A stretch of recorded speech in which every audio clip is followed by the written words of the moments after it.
Okay. Okay, afternoon, everybody. So we're starting session 2 of the site planning training with myself, Giorgio, and Andrea. Thank you for joining us. First, I just want to say that I've reshared the main Padlet page through which you can access all the other Padlets. You should be looking at the on the Padlet of the day, where you have again a little bit of reading materials and other stuff.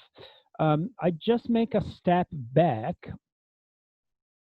No, not here. This one. I go back once quickly to session 1.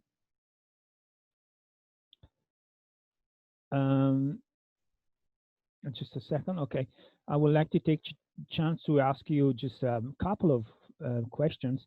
By the way, the video of the session is over here, so you can simply click on it. You will see the video. I'm curious to know whether any of you has read this report over here that we mentioned during the session, which is the design of an emergency settlement in Ethiopia. Did you have the chance to read it?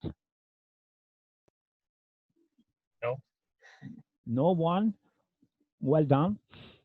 Guys, I know that you all are quite busy with your work, which is totally understandable. It's a very critical period.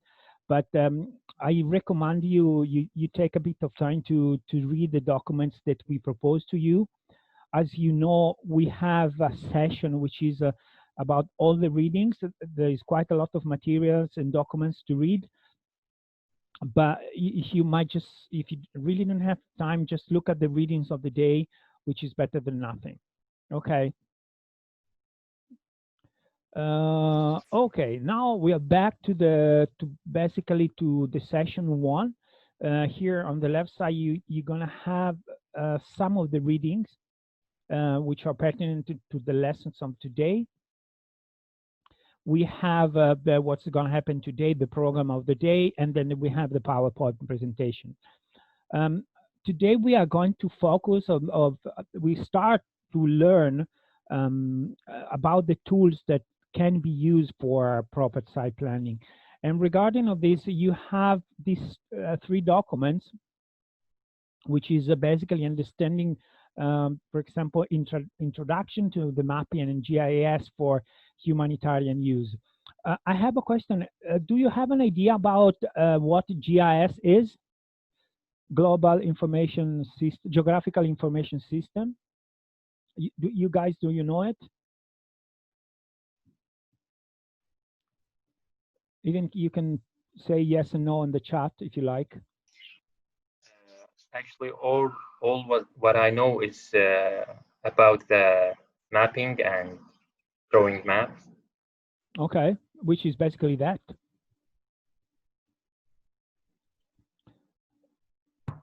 There's a mix of answers on the chat. IM says no. Rowan says yes.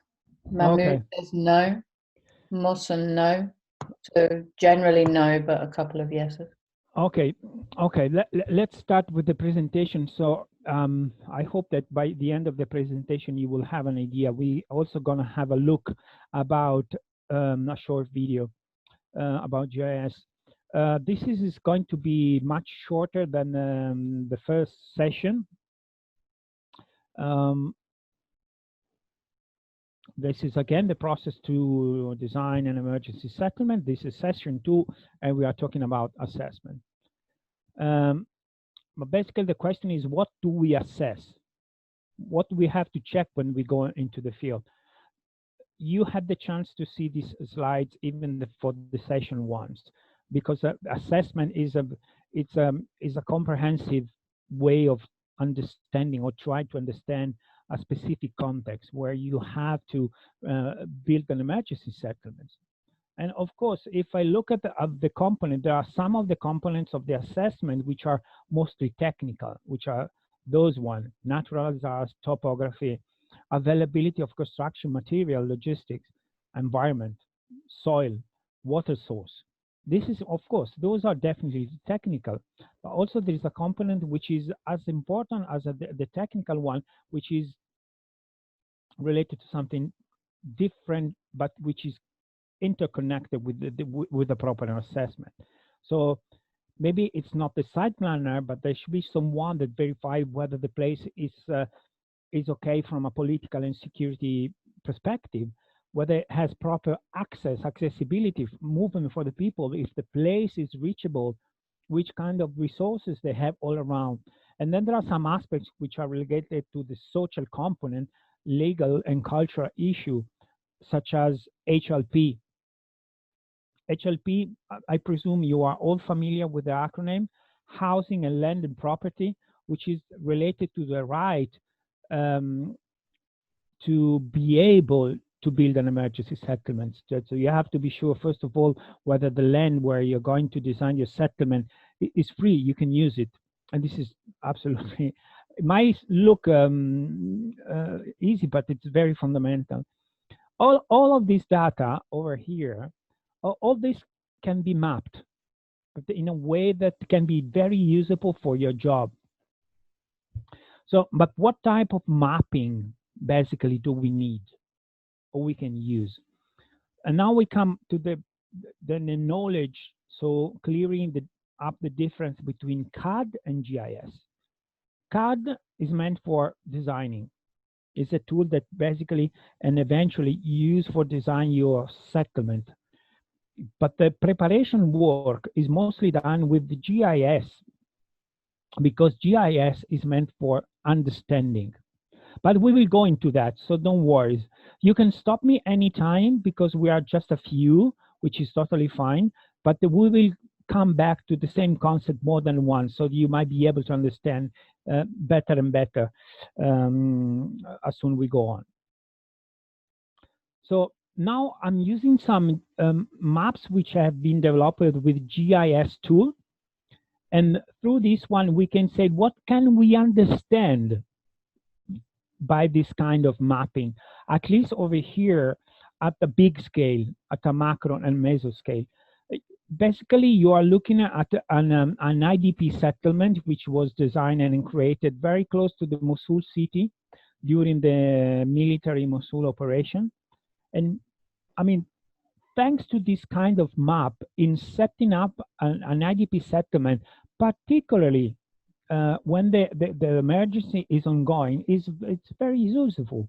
For example, in terms of accessibility, the camp is this one over here, the one with the purple color.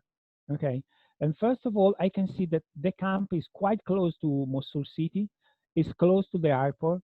It's just next to the historical railway that was connecting Mosul with Baghdad. At the moment, it's not operational. Still is connected to two main roads. One is over here, and the other one is over here. That connect Mosul with Baghdad. So those are two roads which are pretty important.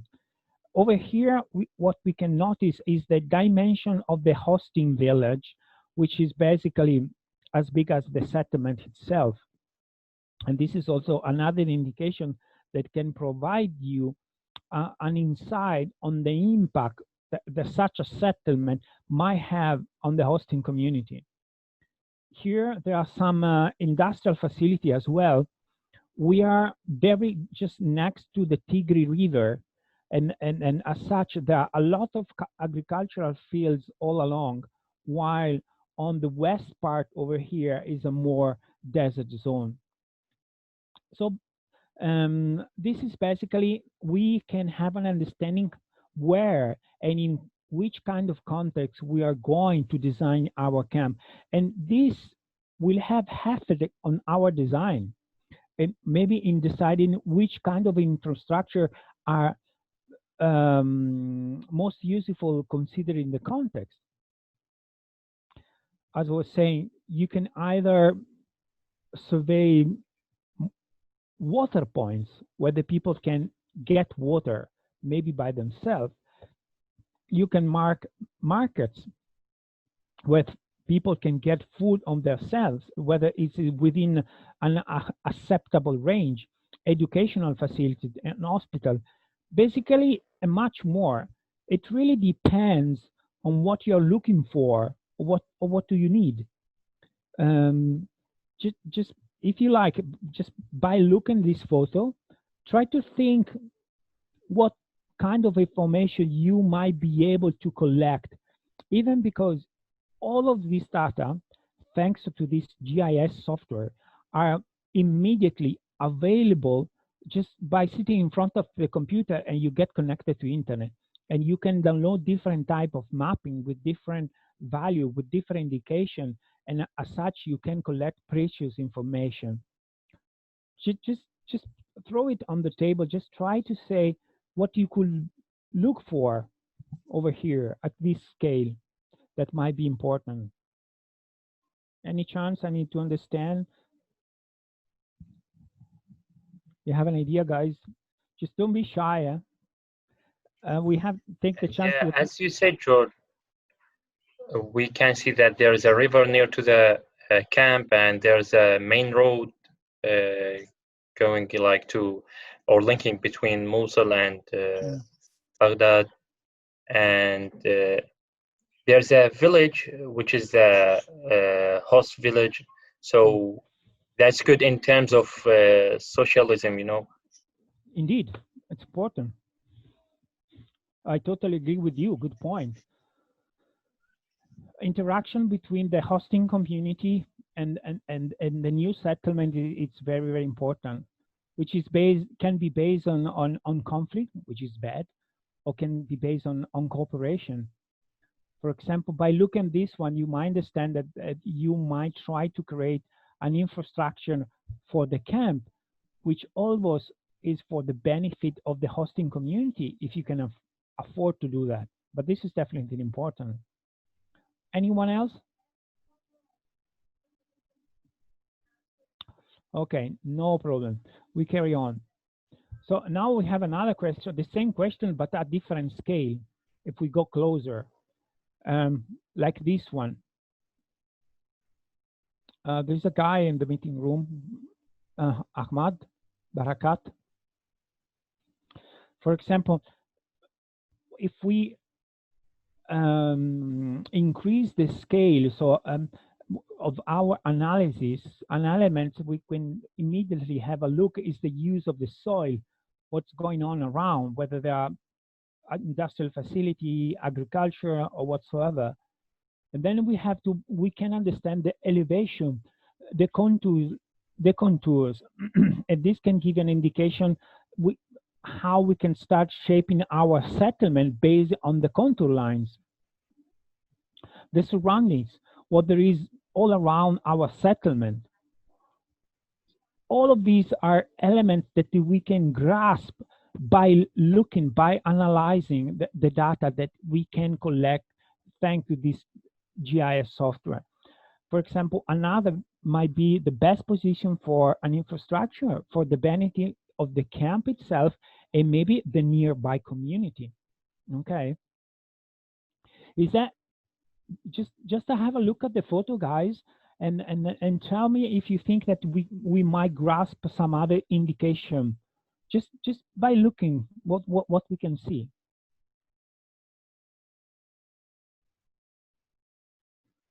Just tell me what you notice. Just speak up. Like livelihoods opportunities in the agricultural lands around the camp. Absolutely. Well done. Anyone else? Anyone else? The program, I think he show me the best elevation position for my camp and the best point for the infrastructure project. And maybe when I define the soil type, maybe he can give me the best position for the infrastructure community project, as I understand from this program. Yeah, definitely yes. It depends the level of analysis. Later on, Andrea will explain how to start interacting with the software. But you can basically have different kind of layers of indication. Some are kind of more technical, other are more kind of spatial, Because, for example, if I look here where there is the war surroundings, this is an informal settlement. And as you can see, it is pretty sparse. I mean, the density of this settlement is pretty low. There's quite a lot of distance between these informal shelters.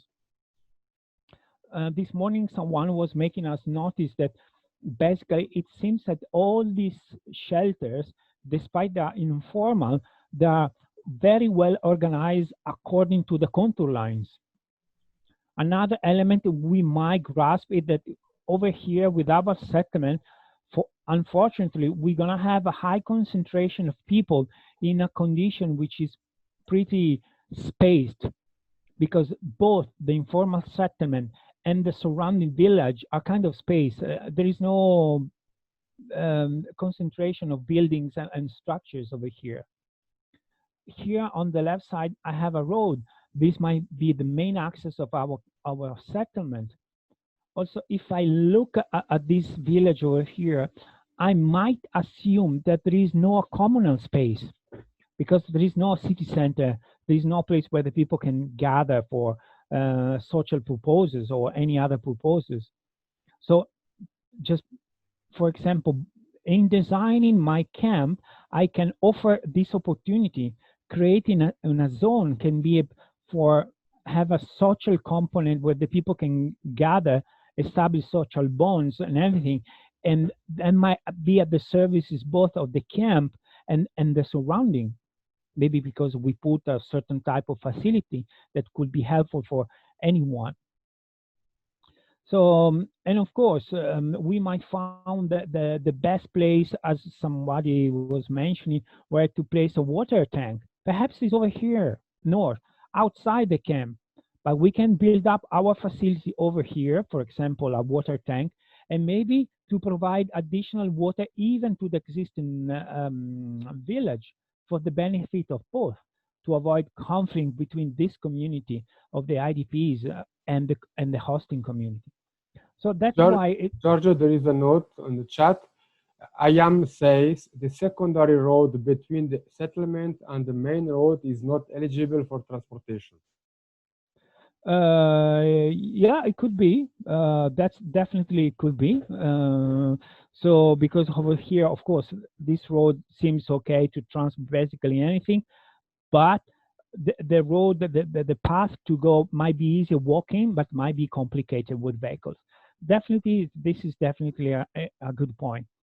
But basically, this is to say that also in the assessment phase, you cannot keep your assessment and your survey just within the borders of the settlement, because you need to understand what's going on around.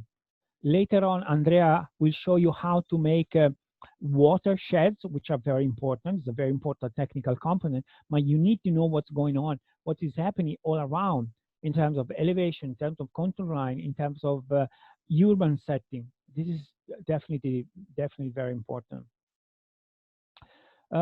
This is a kind of note that might be interesting. The idea of GIS, basically, it's pretty old. The creator of the idea of this way of understanding the land, the territory, come from one of the most innovative concepts in urban planning. And it was developed by the guy, a landscape architect, an English guy called Jan McHarg. And he was a landscape architect. He developed this system 50 years ago. So basically, the idea is to overlay constraints to determine the best place to build. As you can see, on the same piece of land, we have in this example, 4 different levels of understanding, analysis. So we have the agricultural value. And below, we have the aquifer value related to water. The third one is ecological value.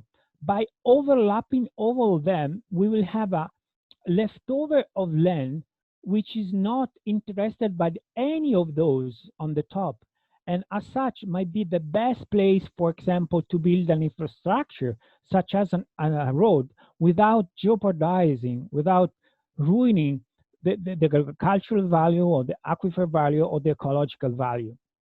This is also a way that we can use in our job to seek for resources, and needs, so we can apply both when we design a camp. So we don't have to look at the design as a camp just as an engineering exercise, but it's a real settlement planning. It's almost a form of micro-urban planning. Maybe, George, to add a very practical example on that. For example, we have a layer of the natural drain due to heavy rain. We have a layer of the road. If we overpone the two layers, we can see where culverts are necessary. And maybe we can modify a little bit the road in order to decrease the number of culverts. You, George. Okay. Is it clear, this concept, guys? Can I have a question? Please. For this kind of assessment, when we need to make extending for an existing camp, for example, in Northwest Syria, for how much details shall we go in this type of assessment? Okay, because it's just extending for camps, not creating a new camp. Okay. I mean, my strong suggestion is to not to make it too much complicated. For us in this moment as a training, it's important that you have a vision on the possibility that you can have by utilizing the software, and mostly by using a completely different mindset. So I know that, like in a situation like in NeedLib, where you have to react quickly to an emergency, you have to be fast.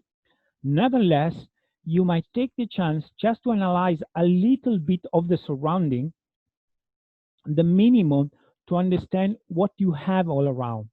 Maybe you will not do it from a social perspective. Maybe you will not do it from a micro-urban perspective, but you will make it for the benefit of having a proper drainage system in your settlement.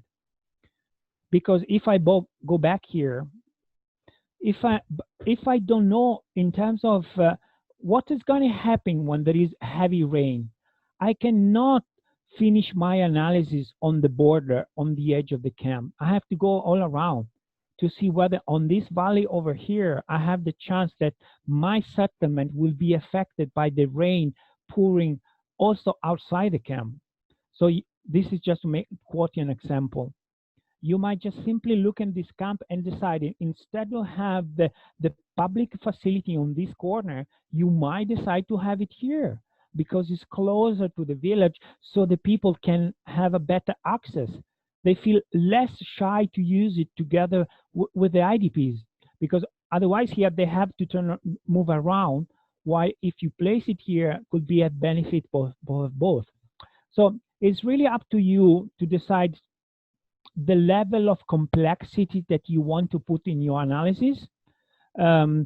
If you have a urban planning kind of background, you can be more facilitating in doing this analysis. If you don't, just try to do it. Keep it as simple as possible, but do it. I hope I have answered to your question. Yes, thank you very much. Okay, okie dokie.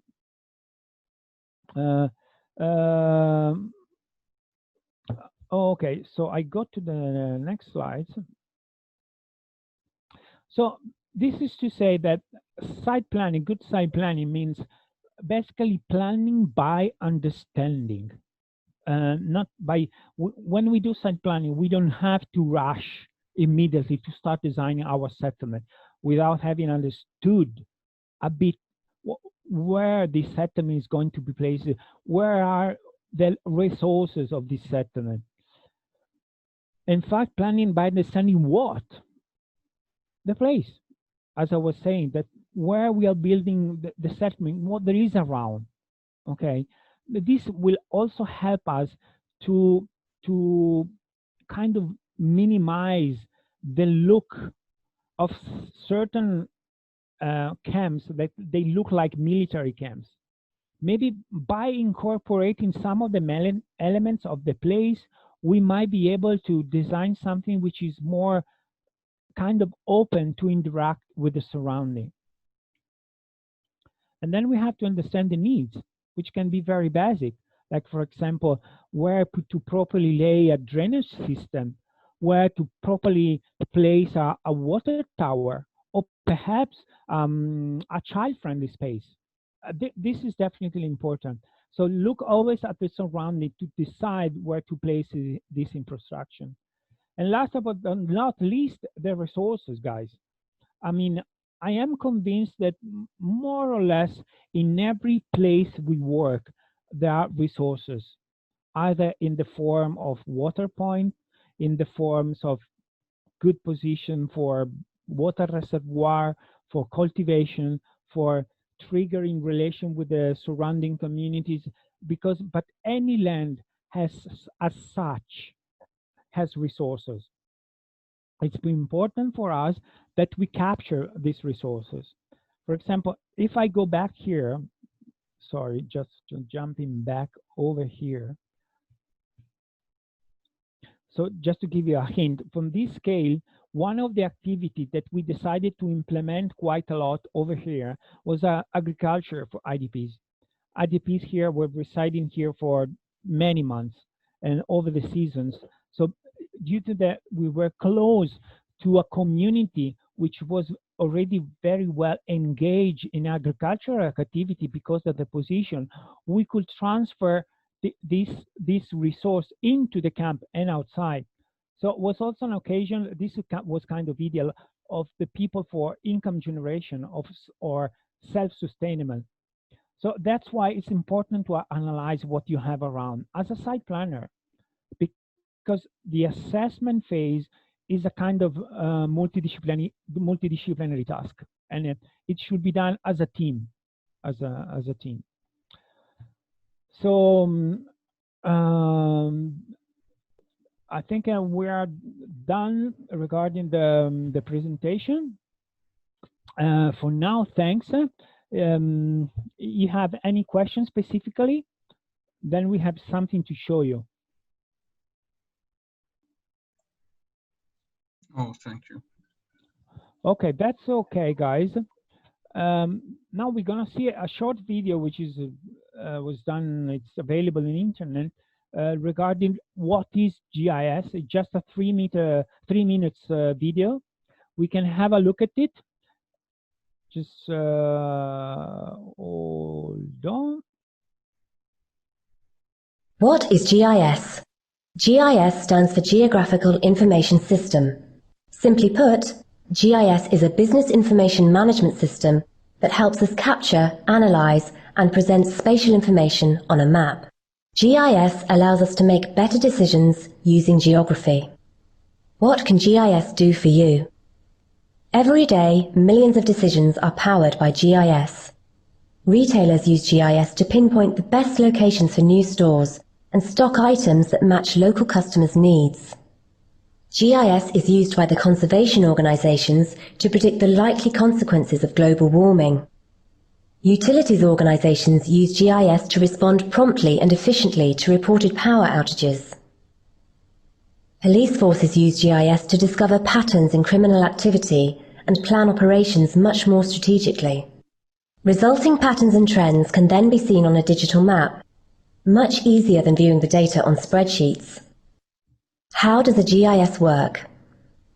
GIS software runs on computers, ranging from the most powerful server to software on your mobile phone.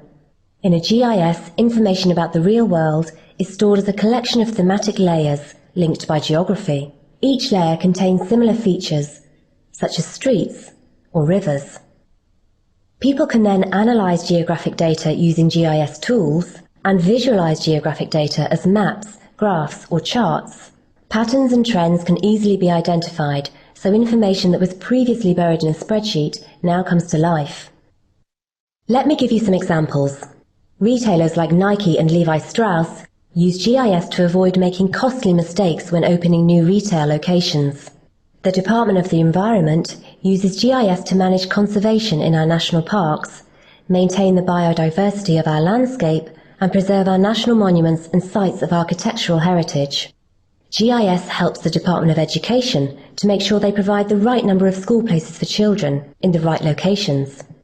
The police service in Northern Ireland harness GIS to make smarter use of intelligence, which helps reduce crime and costs. In short, GIS allows us to make better decisions using geography.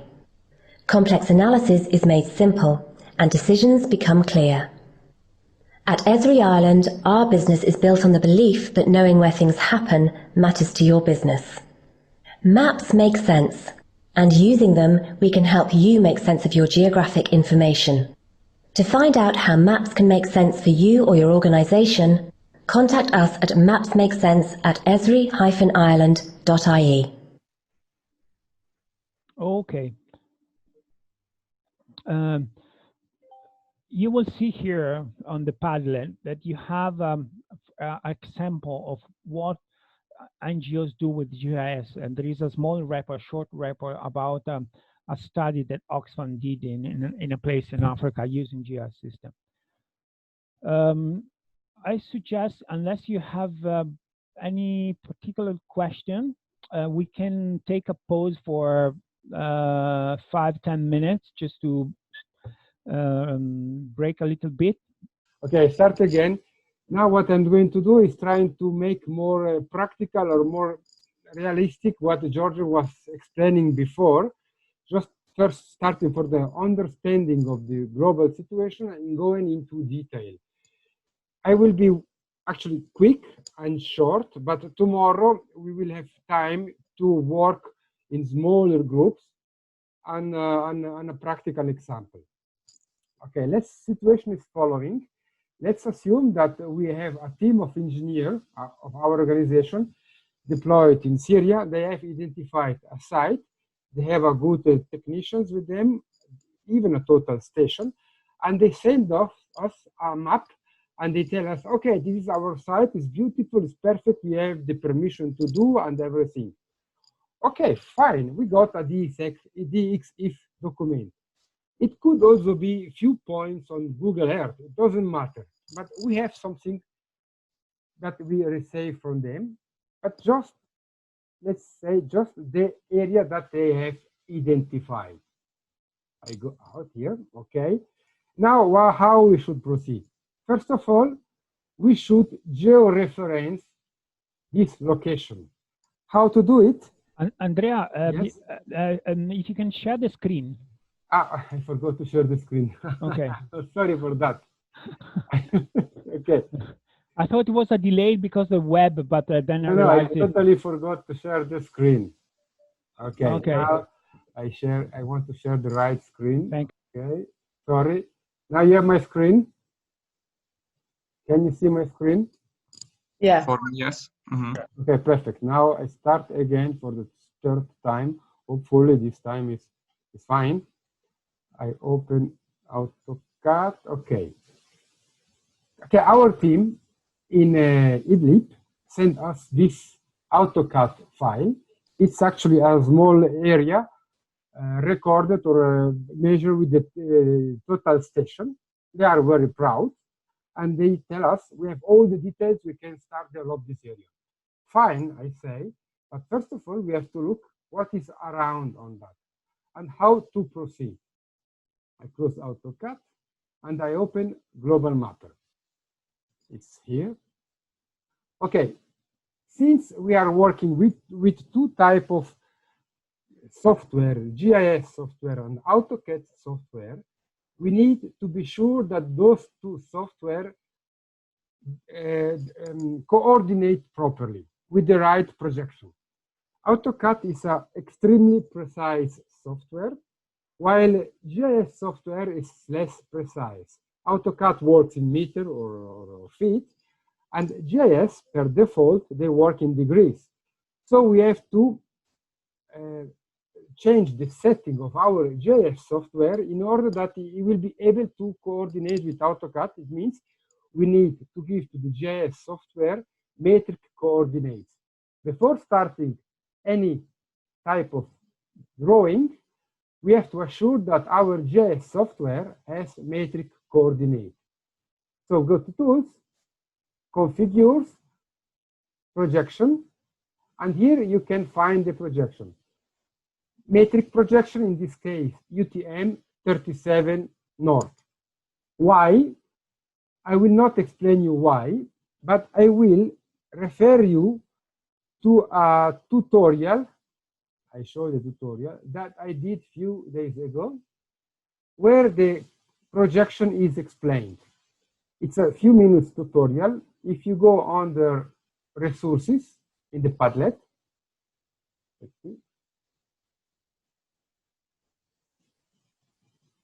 if you go under shared with Dropbox and tutorials, you have a YouTube tutorial document, and here we have all the dedicated tutorials. Yes. This one, GIS metric projection versus geographic projection. Oh, 2 times geographic. Okay, fine. This will show you in details what is a projection, why we have to work in metric projection if we want to switch between GIS and AutoCAD, and how to choose the right projection for your location. I don't enter on that. Have a look on that tutorial, and if you have any question, you can refer to me anytime. Okay, let's go back to our global mapper and to our fields. Okay, we open now the document that our team in Idlib sent to us. It is Idlib Total Station document. We have this one. Okay, the Total Station document doesn't have any projection, but I know it is done by the Total Station and it's done in meters. That's why I need the metric projection. But it will ask me, which type of projection do you want? Okay, I will use UTM 37 in meter. Fine. Now, here is it. If our technicians works properly, this site is already georeferenced. If our technician doesn't work that good, this site is not georeferenced and is somewhere in the world and needs to be georeferenced. In order to georeference this drawing, I will leave the word to Giorgio maybe later, and he will explain how to georeference an AutoCAD drawing. But in this case, it is already georeferenced because our technicians in Idlib is a good one. But I want to see what type of layer did he send to us. So Global Mapper has the power to split the received document, going into layer, going into split, and OK. And you see, we have received all these layers. Let's have a look what the guy gave to us. So he gave us this one. Aha, this is the code of the points taken by the total station. Interesting. What is it? These are the points taken by the total station. This is these 2 buildings there here. I don't know why. Fine. These are the main topographic contour line. These are the boundary. And these are the minor topographic contour line. Nice. First of all, I want to see where this site is in the world. So what I do, I just take the boundary and I export it for GIS. First, I check the projection to be sure that we are in the right projection. If we are not in the right projection, it will be wrongly located. So I click twice. Oops. Right click, sorry, option and layer projection. It is UTM 37. It is on the right projection. Now I just select this one and I export it for GIS. In order to export it for GIS, I go to File, Export, Export as a vector. It's a vector.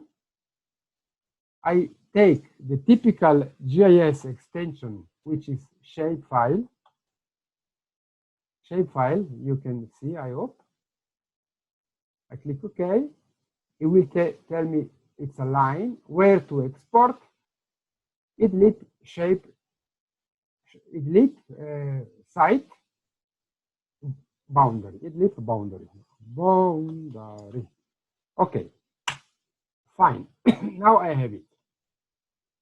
Now I open QuantumGIS. The same here. QuantumGIS. Again, I need first of all to set up my GIS software in metric coordinate to be sure that we are on the same page. It is setting, option. Sorry. There's one 84 UTM 37 North. Everything is correct. It is corrected set. And now I can open the exported shapefile. I can import, sorry, as a vector. I look for it. Exercise, it was called Idlib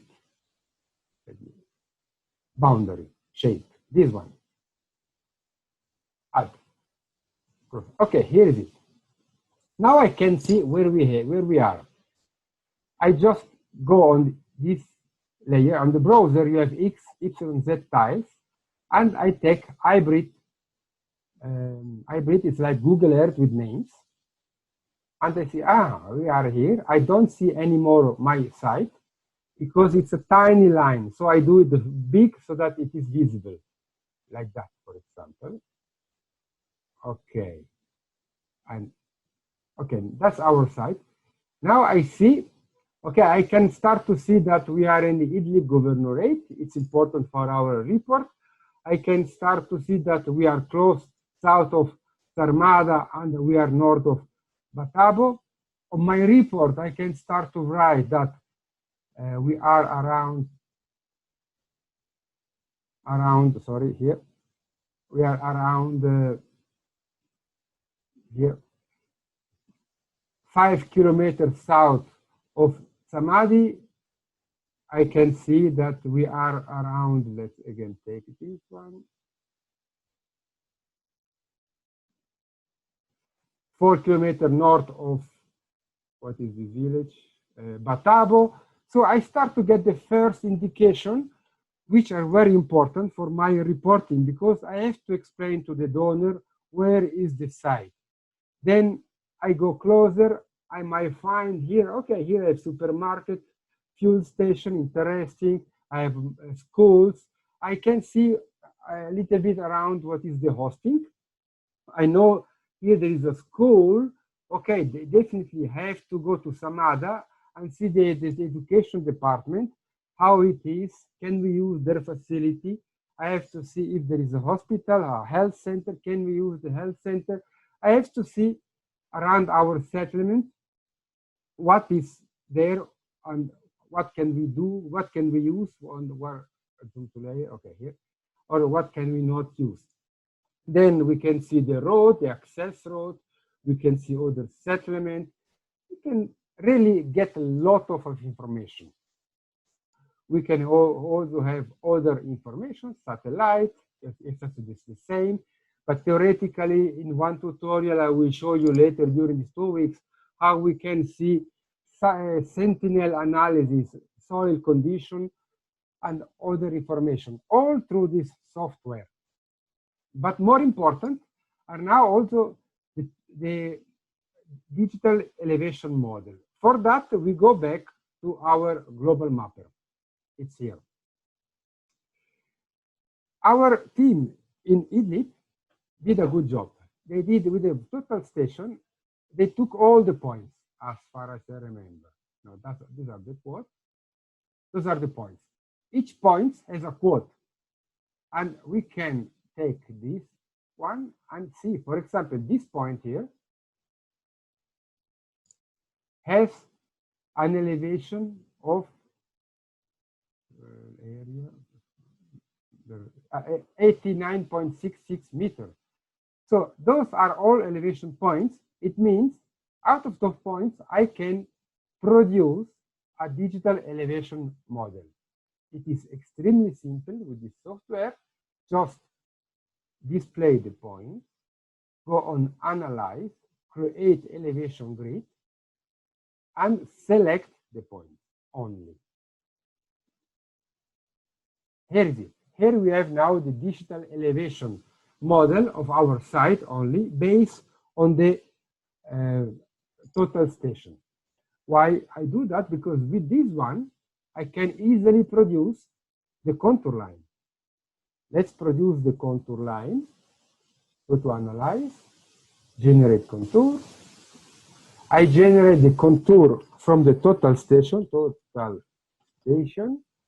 of 1 meter equidistance. 1 meter, that's the name of the layer that you create. 1 meter, and okay, and here is it. Now I have produced the contour line of 1 meter. I can even compare my contour line with the contour line of my technicians. Let's see if they work properly. Yes, they did a good job. So this was actually not necessary because we have it already, but they did a good job. So we verify the job of our technicians. But like Sergio was saying, this is not enough. This is just the area where we are going to put our camp. But I need more. I need all the area around. And that's why I just something else. Doing the contour line, also you identify the lowest point here, 89.33 meters, and the highest point here, 98. The highest point can be used eventually for the elevated reservoir if you need one. Okay, but like what Giorgio was saying before, this is not enough. I want to see what is around. And for that, I don't have the money and the time to send my guy to make the topographic survey of all the area. But I can take freely available elevation model in internet. Here, when you click on this icon, is connect to online data, and you go to terrain data, just to show you here, terrain data. We have actually 3 types of terrain model. We have after GDEM or SRTM, 1 second and 3 seconds. Which one is the best depends a lot on the location. But let's start with after GDEM. We connect and we get all the digital elevation model of the area.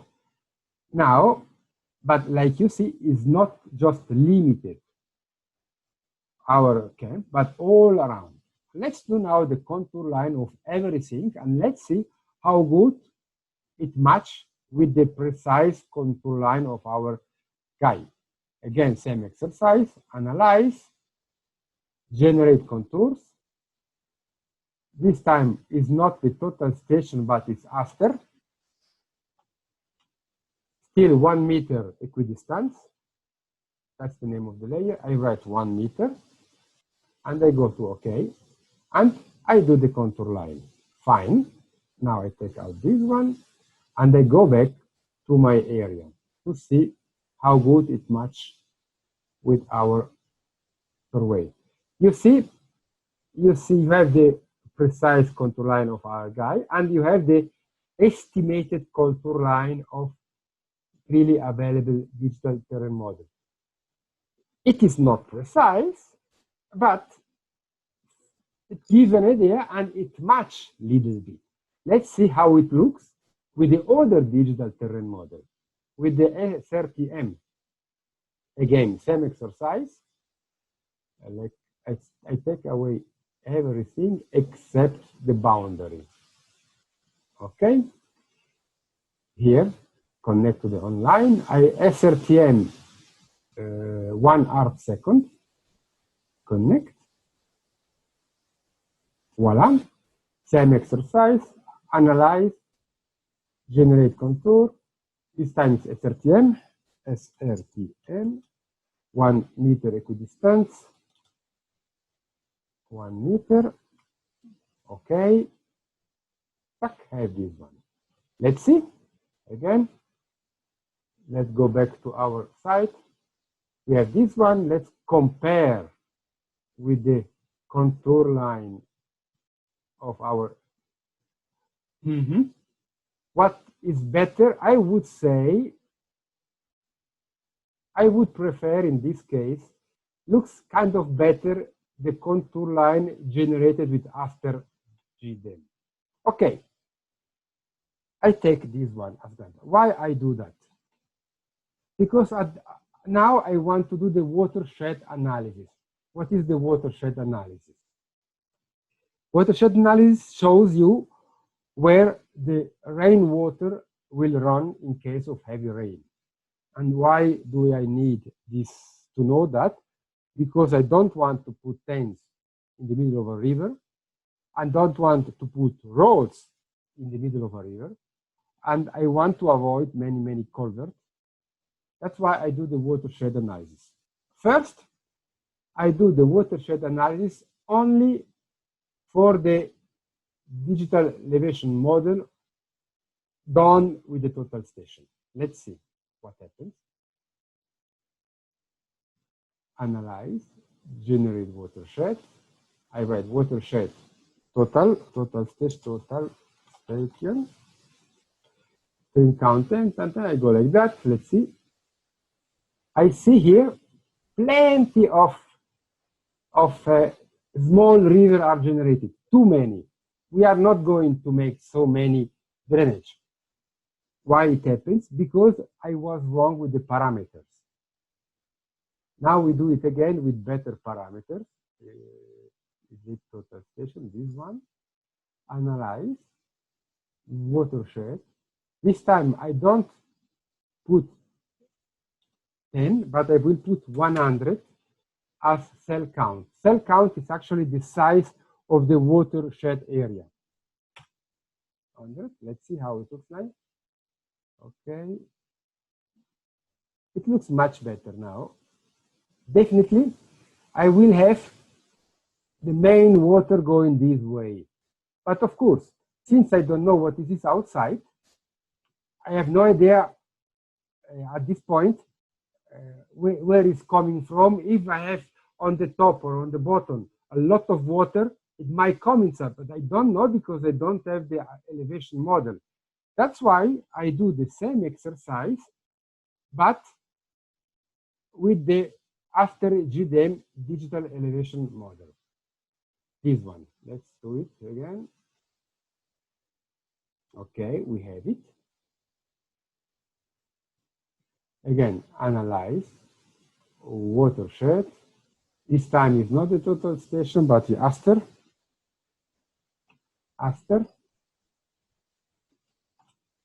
110. This no 100 again. 100. Let's see.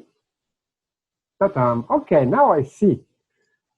I have plenty of water coming up from west, going through the site, and continuing this way. Let's decrease a little bit the size of the watershed area to see if I have other streams. Watershed aster. I put 25. Now I decrease the size of the water cell. 25. Let's see what happens. Aha, interesting. I see now I have water coming from this side, water coming from this side, and then going down. Just to explain you a little bit better what is the watershed area, if I take this one and I split this layer, and split, tack, oh, I will have 2 layers here. Only one. Okay, no problem. Sorry for that. Next time. Fine. Now I can compare the simulated watershed analysis with the watershed analysis done based on our contour line. After total station, watershed total station is one. Okay, we go again. Okay, they are not much problem. I know that our total station measurement is more accurate, but still I can see that we have water coming from northwest or east, going down to the south, like that. It means I need a big drain, somehow taking this water somehow here, and going through the middle of the site and going out. And it means I need to keep the space for that. And I cannot put tents in the middle of it. Then this water, since I have slope, I can take the water from where, and then I can link to this drainage. One big drainage like that. And eventually I need also main drain going to this way. And eventually a main drain going to this way. Eventually. Okay, now we have that. But now it's time to export everything in AutoCAD. And we can start after that to draw in AutoCAD the precise layout of our camp, having the drain and also having all the access road that it was here. Considering the access road and everything. Now for the access road, for example, I can include in AutoCAD my access road in just drawing the access road. Let's assume I want now to produce a layer for the access road. I just add a layer, new shapefile layer. I call it, I save it, this take to exercise access road.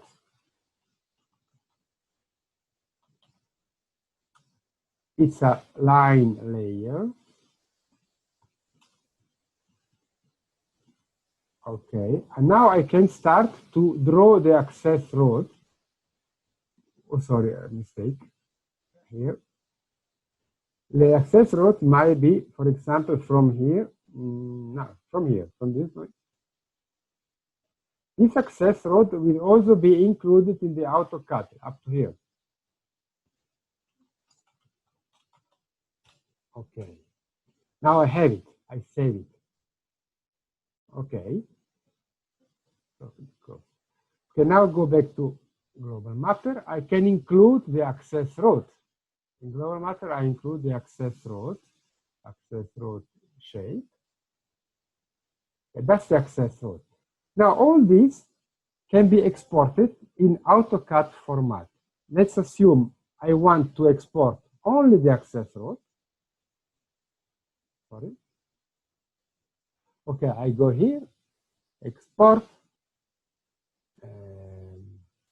vector DXF, sorry, DXF, okay, access route. Fine, this is done. Now I can export the watershed, the stream, this one. Again, export, vector DXF, watershed. Okay, I can export the contour line, contour S13 after this one.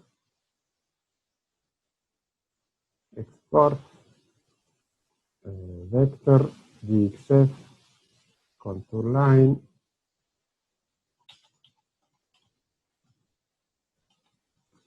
And so on. Now with AutoCAD, I can import all those layers, all the information I want, and then start to draw in details my site, considering the natural situation. Okay, I think it is really a very short introduction, maybe too fast, but I wouldn't worry so much because tomorrow, in smaller group, we are going to do an example together. And I think it's all for the moment. Giorgio, I give you back the word. Okay, thank you, Andrea. Hi guys. I don't know whether some of you, all of you, or is familiar with the use of this software, but they are much easier than what you might think. So you don't have to be too much worried. I hope that more or less this was enough to give you an insight. Do you have any specific question on this software?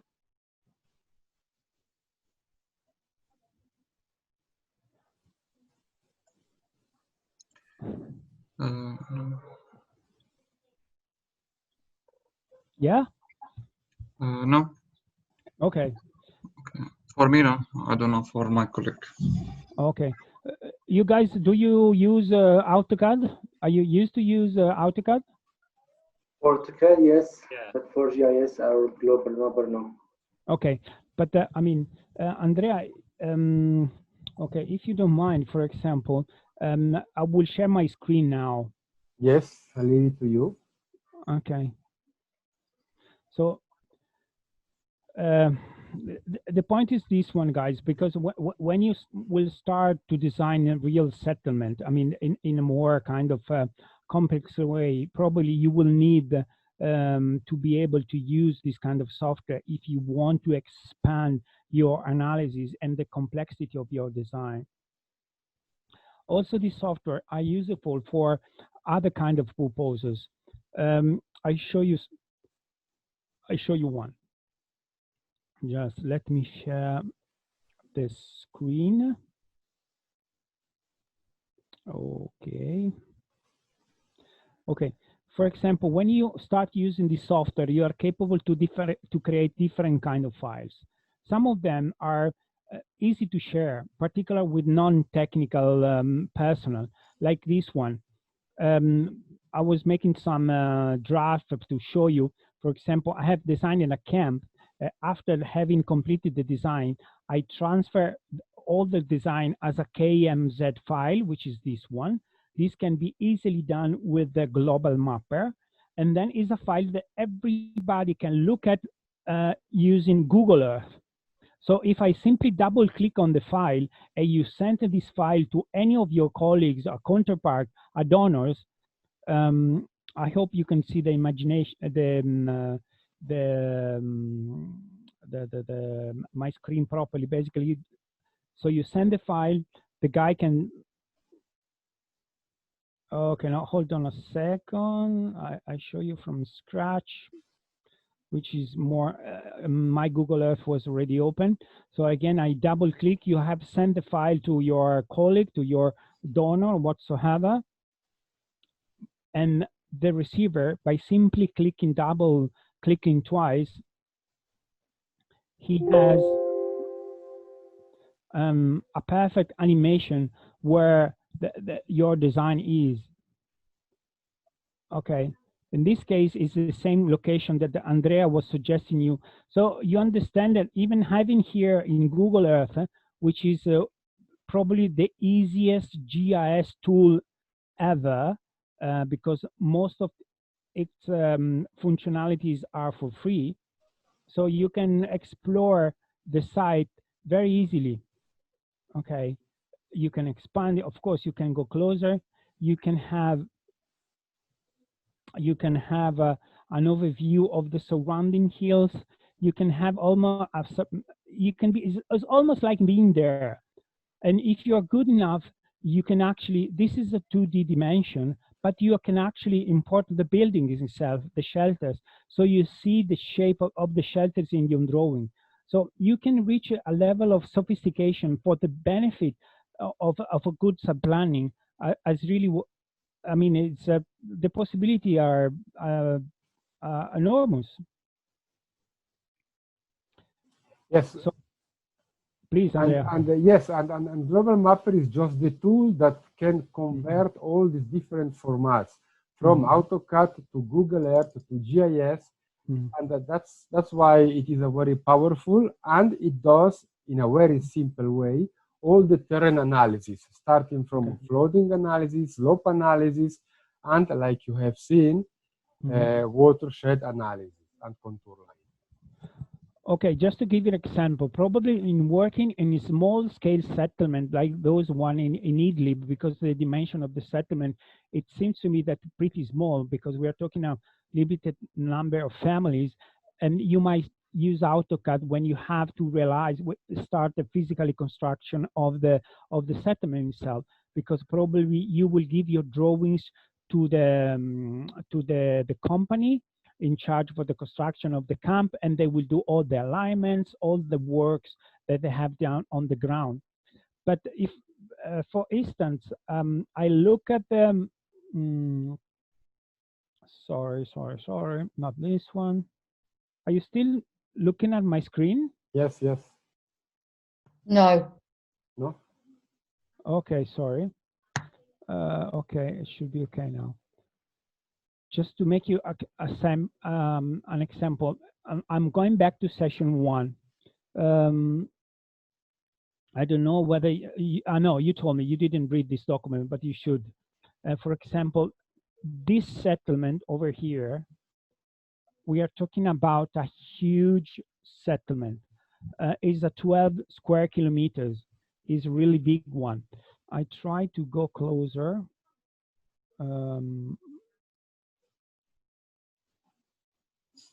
Okay. If you look at the scale, those are 2 kilometers. So 2 is almost 4 kilometers long and 2 kilometers wide. This camp was so huge that you cannot think to work with a total station, particularly when you have to hand over your design to the team in charge for the realization of the camp.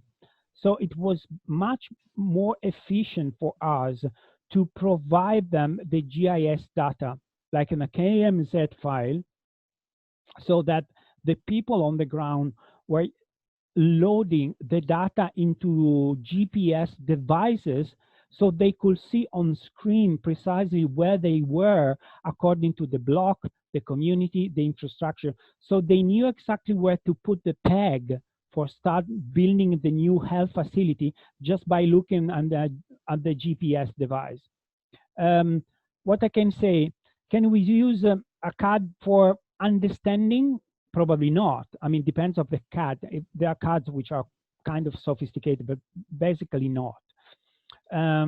But can we use the GIS for designing the layout of the camp? Yes, we can. It really depends also the scale. Of course, with the GIS, you cannot make technical details. All this camp here, all this community, it's not a very, you see, all these spaces have been designed directly with the GIS. And then I was sending the files to the people in charge for the construction, and they simply loaded the data into their GPS device. This is kind of also easier when you have to exchange the data. You need to become familiar in the way these 3 software interact to each other. Global Mapper for the first analysis, for collecting the data, Quantum GIS to make a real inside and analysis of the context, and then you transfer your data to the CAD where you can do your detailed design. But it's very important that you transfer whatever you need, which is not necessarily just the control line, but any other elements on the ground that can help you to design the settlement. So, for example, this is a community which is 16 family plots. Specifically here, they are not designed. But if you have those corners here on your GPS device, you can immediately identify this point in the middle of the forest and draw your community on the ground, and as well this on all the infrastructure. So it's very useful. In this case, basically AutoCAD was almost useless, while it was very useful, a combination of Quantum GIS and Global Mapper. Any question? Giorgio? Yeah, please. Can I have the screen for a second? Oh, totally. Okay, let me share screen. 3, 2. Okay, go back. Now, for the tomorrow's session, we are going to do a practical exercise. But before, I would like you to have a look at those tutorials, which are on the side that I've shown before. Let me see. Okay, site planning. It is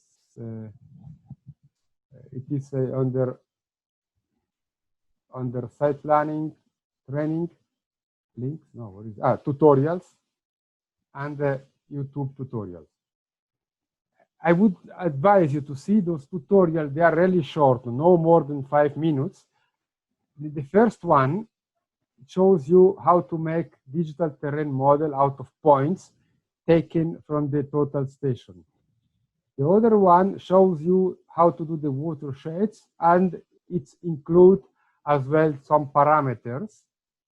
This one will try to explain the difference between geographic projection and metric projection and how to find the right metric projection of your location, because it is different if you are in Idlib or if you are in Baghdad. The third one, this one, show you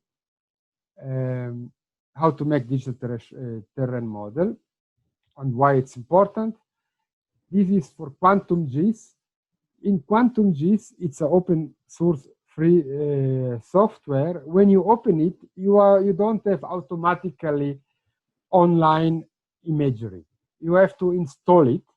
It's free, and this tutorial will bring you through the installation of this automatically imagery.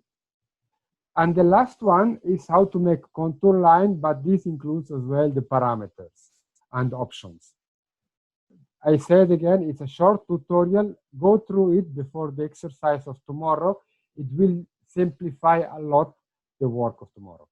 I give over back to you, Giorgio. Okay, fine, excellent. I just want to say two things. The first one, which is related to the coaching. Andrea, sorry, I take back the screen. Yep. And I'm gonna share my screen again. Oh, okay. So, for example, if you look at the program overview, we already said that the first session, you could click on it. It's still a work in progress, so it might change in the next day. But at the end of every session, there is 1 hour in which we are available for you all, so you can contact us. For example, today, which is Thursday, from 5 to 6 your afternoon, we are here. You can contact us. You have our email address. You have our Skype address as well. So feel free to contact us if you have any question, if you want to deepen any topic or whatsoever. Okay, it's important. Just have a look here and control and check when the direct coaching is available.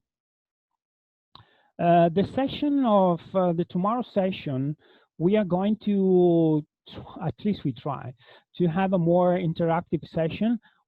We are going to work together. That's the plan. We hope it's going to work.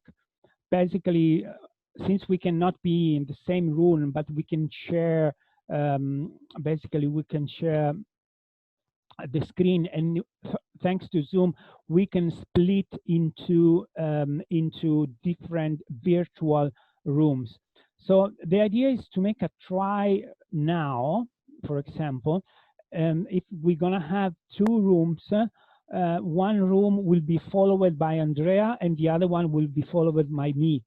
And we will show you, in case you don't have the software, we can share our screen. We can give you the control on our screen so you can interact practically with the software. Maybe Andrea, can we try to split these guys into rooms? I break out the rooms now. We will have 2 rooms, one with Joan, Mohammed, and Moses. The second, I am, Giorgio, and Mustafa. We are not leaving anyone out, right? I'm surprised. So few people we have. 12? No. Where are the others? There are 9 people. Exactly, but somehow I have only 6. Why? Joanne, are you listening? Yeah. Why we cannot split all the participants? Are you sure if you don't scroll down, there is more in those rooms? No, I have 3 and 3. Scroll down at the side of the join bit. But recreate, assign into 2 groups automatically. Okay, I do it. Now it's fine. I recreate. Now I have in the room number 1, 6 people: Ahmad, Ayam, Giorgio, Mohammed, Rvan, Tevfik, and the second, Joan, Mohammed, Moses, Mustafa, Omer. But okay, then you will have to join room 2 as well. Yeah, yes. So open a room, add a room option. I go. Let's see. Now click join. Everybody has to click join. Everybody has to click join. Yes. Can you hear me now? Yeah. Yeah. Okay. Now we have split in 2 rooms. We are few people. Okay. Now the division of the room is done casually, and tomorrow it might be a little bit different. But you still need to share your screen and do the share. Sorry for that. Just try that. Okay, share screen. Share. Okay, fine. Now can you see me? Yeah. My screen. Fine, perfect. And then just give remote control to me. Yes, let me see. Remote control to you. Don't have to touch around too much. Otherwise, how to give remote control to you? You can send a request to him, John. No, I know I can. I know, but I want Andrea to do it himself because I want him to be able to do it to different participants. Okay, now I share the remote. I share the remote control to you, Joanne. Okay. You got it? So if I click on here. Okay, it works. Now okay. Joanne is working on my computer. Okay. So basically tomorrow Andrea may hand over control to one of you to help do an exercise on Global Mapper. So I'm handing it back now. I've handed it back. Okay. It back to me. Perfect. So I think that's it. Yeah, I think we can close the rooms. You can close the rooms. How to close now the room? Stop share. You are screen sharing. I think if you leave the room and then close the rooms, we will leave anyway. I have to see where to find leave the room. Remote control. Bottom right hand corner. Leave break. Okay, found. Leave breakdown room. Leave meetings and okay, found.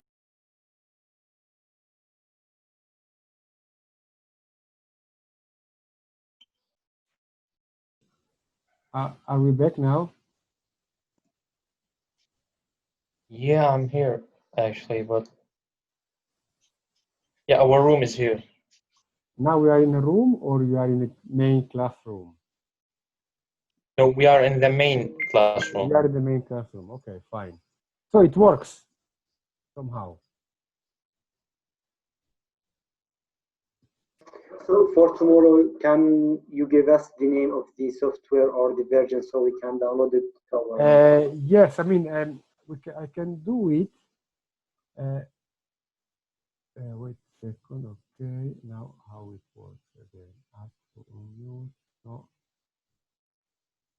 Yeah. Can we use it for free? Okay, a global mapper.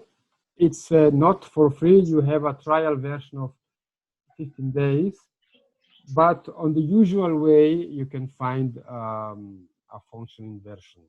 If you don't find it, I can give you some idea how to find it, but on the private email, private chat. Is that fine? Yes. Good. You contact me on the private email. You have my email eventually, and I give you the idea how to find it on the internet. Okay. Thank you. Okay. And I suggest to download it today, to play around a little bit, to get used to it, to see your camps, how if you can find the contour line of your area, if your camps are geo-referenced, and to get used slowly to that software. Andrea, did you find the button to close the rooms?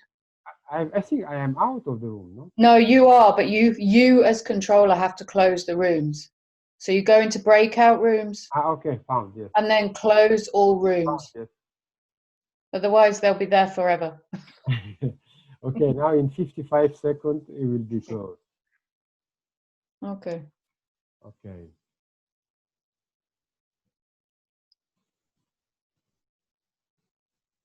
For 43 seconds. Takes some time to close all the rooms, huh? Yeah, it gives them warning, so people can come back on their own accord if they want to. Okay. Were any of the people who are here now in the training with me in Gaziantep on the guidelines? For me, I'm in Jordan, working from Jordan. Ah, okay. Okay. Was I'm anybody working from Gaziantep. Were you in the training that I did with SARD, with Graziella and Faris? No, actually, I didn't attend it. Oh, okay. Okay. 2 seconds. Okay, now it's out. I think it's finished, yeah? Yeah. Okay. Fine. Why? Oh, okay.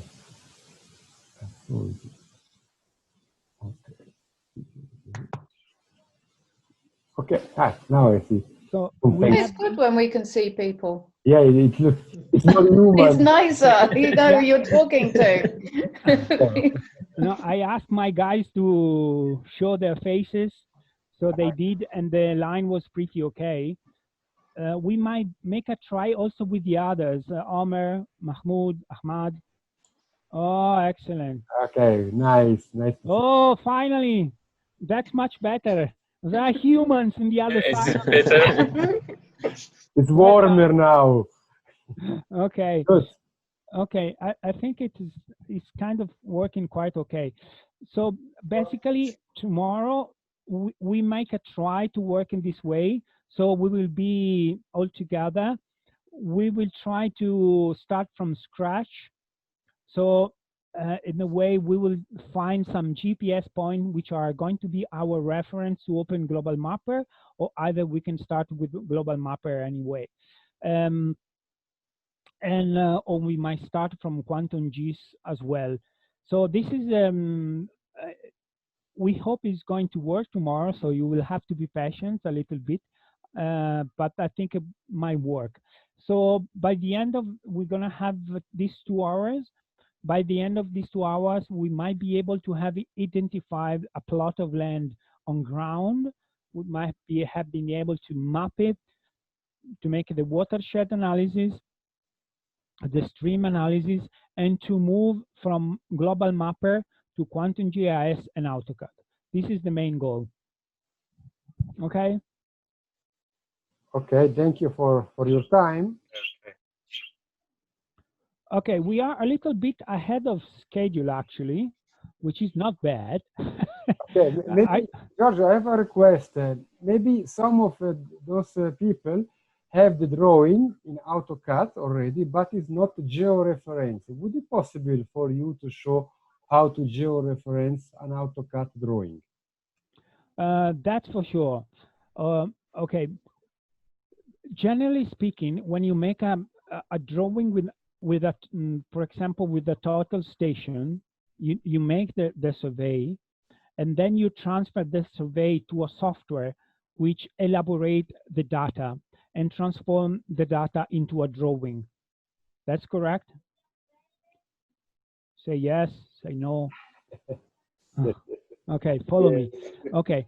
I'm sure some of you have done some of this survey. Basically, and then the software which interlink your total station with the computer comes out with a drawing. And then you might have another software that you are used to use, which elaborates the survey and create the contour lines.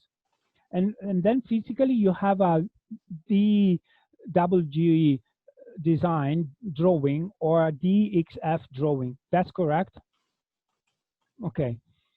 when you do this process, when you are on the ground making the survey, with the total station, if you are using a total station, you might survey some points that might be easy to identify from the satellite.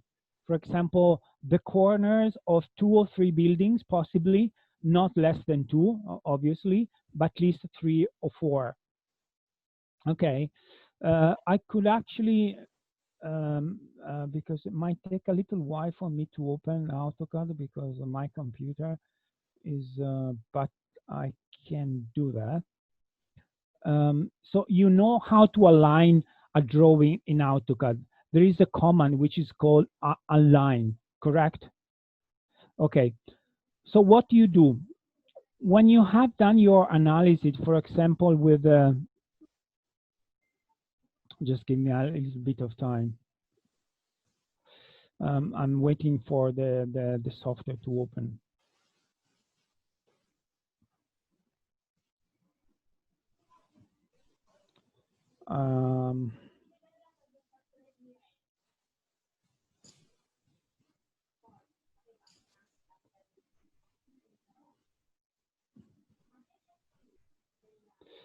Just to make a practical example.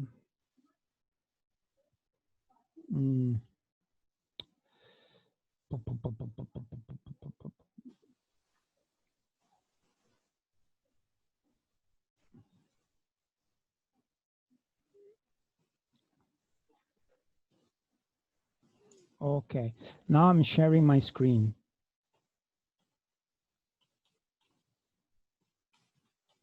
Okay, now you should be able to see. For this is it's a very draft. It's just the purpose for the sake of the exercise. So don't take it as a sample of a good site planning. But basically, what happens? The red line is the one designed with the AutoCAD, while the gray line over here, the black one, is the lines which have been designed using, for example, in this case, Global Mapper. I will try to be more precise.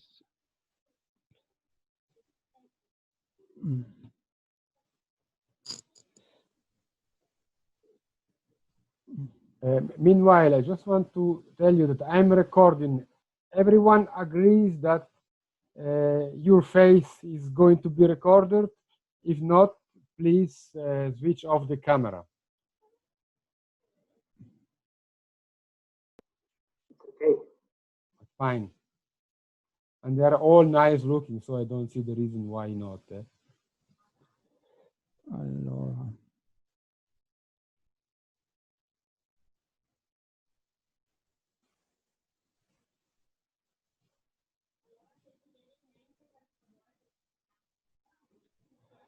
Okay, it's a bit slow.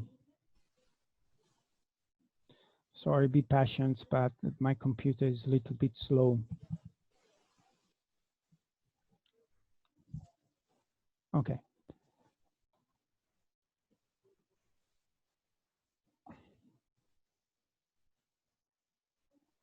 Well, probably, I mean, there is a mistake on the projection, but never mind. That's the projection is very important. You have to put the right projection from the very beginning. Otherwise, you will be lost somewhere in the wrong location. Yeah, well, we will do that tomorrow. But anyway, basically, this is the drawing.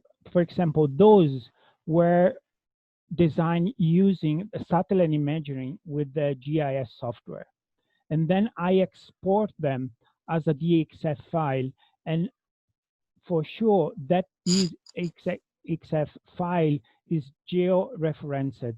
So when I do my drawing, I simply align my drawing with the file which has been generated by the GIS software, and I align my design accordingly, so that when I open it in Global Mapper, I will find it.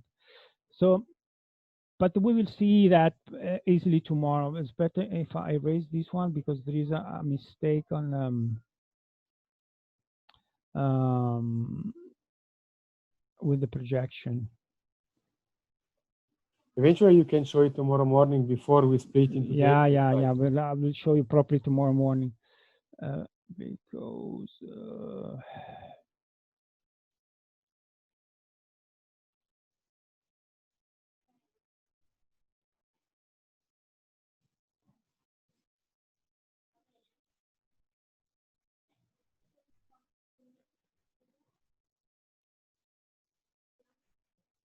okay, this is correct.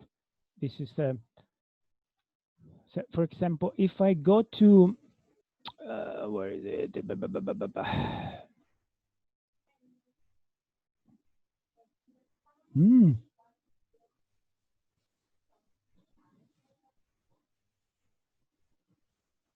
Just give you a bit of time because it has to connect with the server and download the word imagery. Just a second, be patient. Because the connection has to support the lesson itself. Okay, here we go.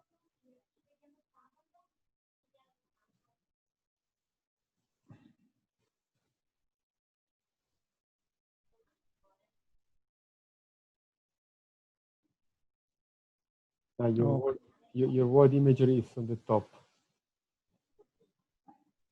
No, it should be correct.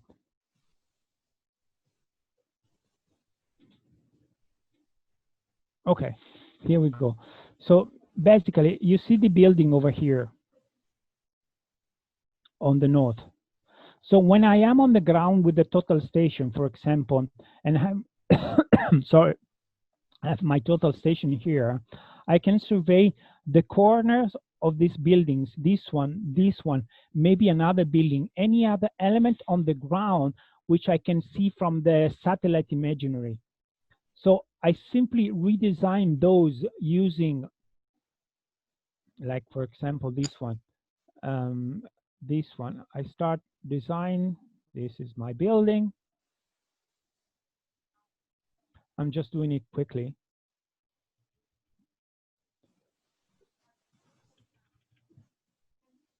Okay, now you can see now I should change the color of my layer. I can do for this building, I can do this operation for this building, and any other element on the ground that help me to position the AutoCAD drawing correctly. Because for example, for this layer, which I have just created, this feature over here, I can deselect everything, reselect, you see my building over here, then I do File, export vector leader, and I have already the DXL file. Okay, the projection, export labels, that's okay.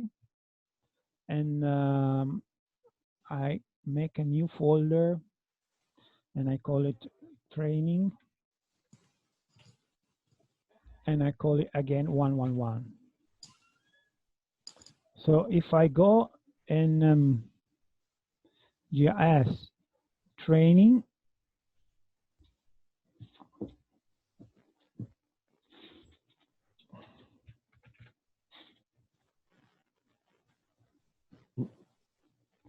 yeah, probably I might have exported, sorry, not properly because I have not exported the line, but basically the same results over here. So you will find your drawing over here and you can start the design accordingly.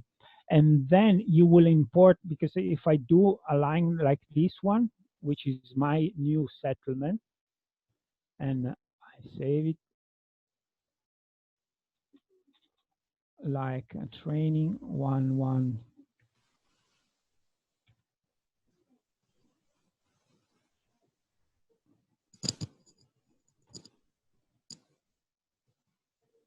And then I can close it.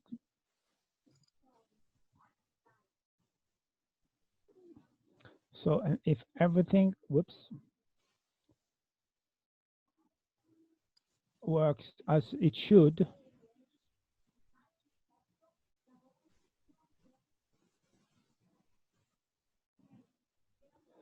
no, it's not Mercator. You have the wrong projection, probably is not working.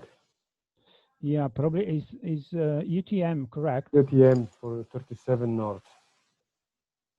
UTM 37, 84 should be okay. Yeah. It's not okay. Yeah, do you have some mix up with the projection? No problem. I don't know whether this has been put, but if I zoom to the selected layer, it's over here, which is, I have to discover where it is. I could, again, see with the word imagery. This is a matter of projection, but yeah, we are completely in a different location, but no worries for that. So basically, this is the principle how the two software interacted, but tomorrow we will see it together properly. Okay. Important. Have a look at the tutorial of the projection, please, before tomorrow. Thank you very much. Okay, so this I can close it. No, don't save it. Otherwise, I save a mistake. So basically, this is it for now. So we will try to make it tomorrow as interactive as possible. If you don't have yet the software, we will give you control of one of our screen, and we will try to work together. Giorgio, can you just put your email and your Skype in the chat? Yep. So if anybody is on your list to be coached, that they can get in touch with you, please. Yes, and for those who needs to know about the software, please contact me on the email or on Skype.